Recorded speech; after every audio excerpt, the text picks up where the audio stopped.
Hello everyone, myself Himashree Das from BCom First Sem. Now I am going to give a presentation on a topic measurement of business income. Before going any further, first we need to know the meaning of business income. So, business income is nothing but the income that the business organizations generates from their day-to-day activities, which includes selling goods and services. It also includes revenue from investments.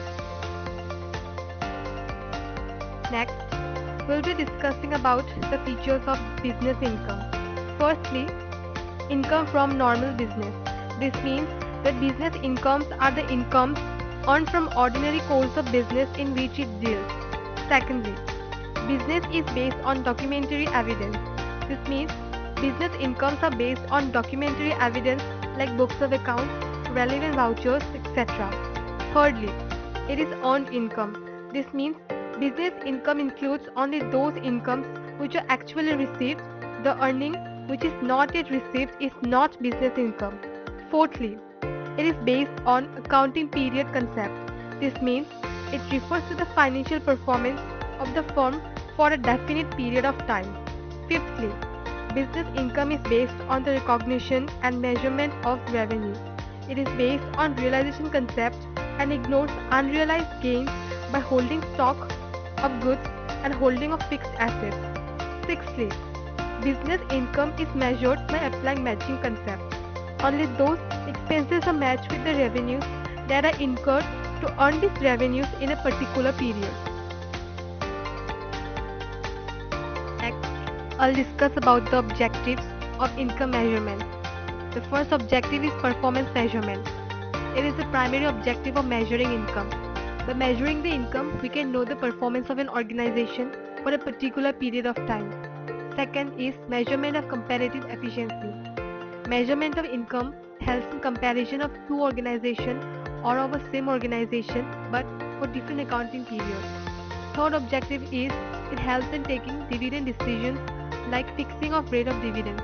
The board of directors decides the rate of dividends to be given to the shareholders based on the income earned by the company. Fourth objective is basis of taxation. By measuring the income, tax liability can be determined as taxes are levied on the basis of income. Fifth objective is indicator of managerial efficiency. Measurement of income helps in knowing the efficiency of management as decision makers and trustees of resource on the basis of reported income of the current year. Sixth objective is payment of bonus to workers. Bonus are paid to the workers on the basis of income earned by the organization. Last objective is basis for future investment decision. Current income serves as a guide for investment decisions in the future. Decisions regarding expansion and further investment in the business are based on the current income to maximize their returns on investment. Measurement of business income. Measurement of business income means to calculate the amount of profit earned by a business firm during a given period of time. Basically, there are two elements involved in the measurement of income. These are revenues or incomes and expenses. In the process of measurement of business income, three very important concepts are required. They are continuity doctrine. The continuity doctrine or going concern concept states that business will continue for a foreseeable future. Accounting period concept. Accounting period concept is based on the theory that all accounting transactions of a business should be divided into equal time periods which are referred to as accounting periods.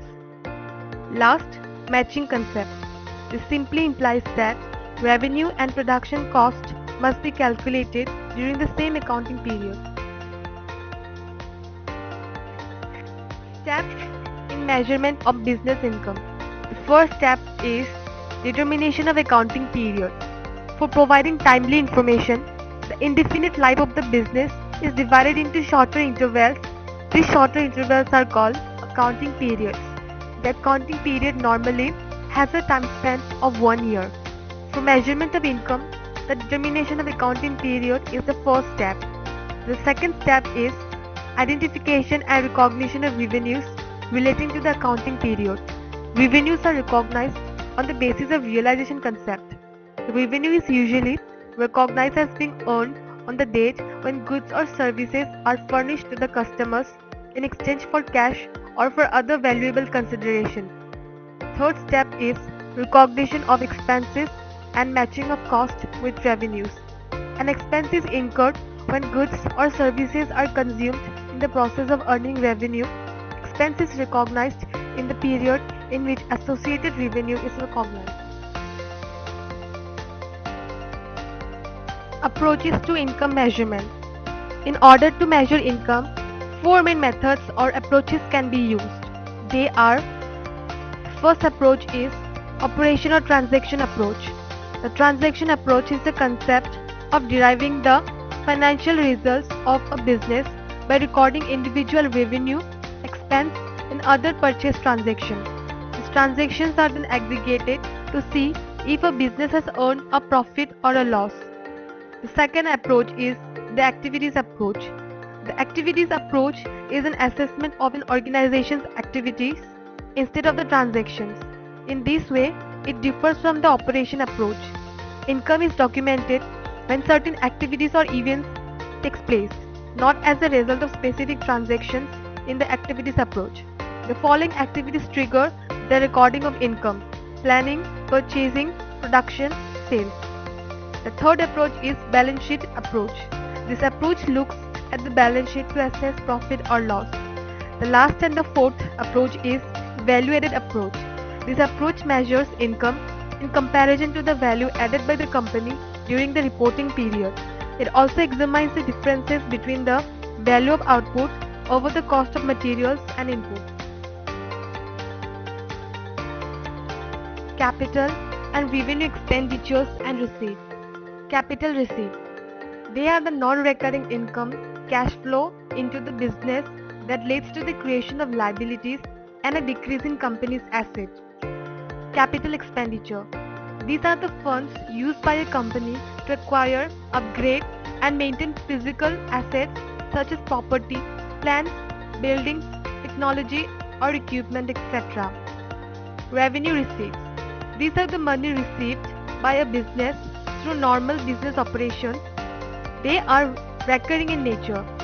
Revenue expenditure. It refers to the expenses incurred by a business in its day-to-day operations to generate revenue. Next, we have revenue recognition. The revenue recognition principle helps in ascertaining the amount and time of the revenue from ordinary business activities. The principle is also known as revenue realization principle. In simple words, revenue recognition principle tells the procedure or determining the income and expenses for incorporation in profit and loss account. Accounting Standard 9. The standard deals with basis for recognition of revenue arising from ordinary activities of an enterprise in the profit and loss account. It excludes revenue arising from construction contracts, hire purchase, lease agreement, government grants, and insurance contracts. The standard recommends the procedure for recognizing revenue for the purpose of profit and loss account. Application of the standards results in fair estimation and disclosure of profit and loss. Recognition for expenses. Recognition for expenses actually means recognition of revenue expenses as the expense for the financial year for which accounts are prepared.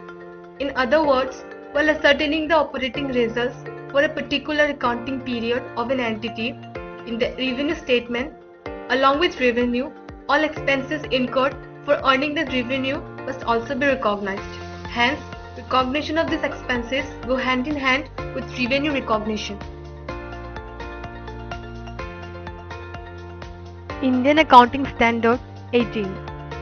Indian Accounting Standard 18 is notified by Ministry of Company Affairs as part of their IFRS conference exercise. It shall be applied in accounting for revenue arising from the following transactions and events: the sale of goods, rendering of services, and the use by others of entity assets yielding interest, royalties, and dividends.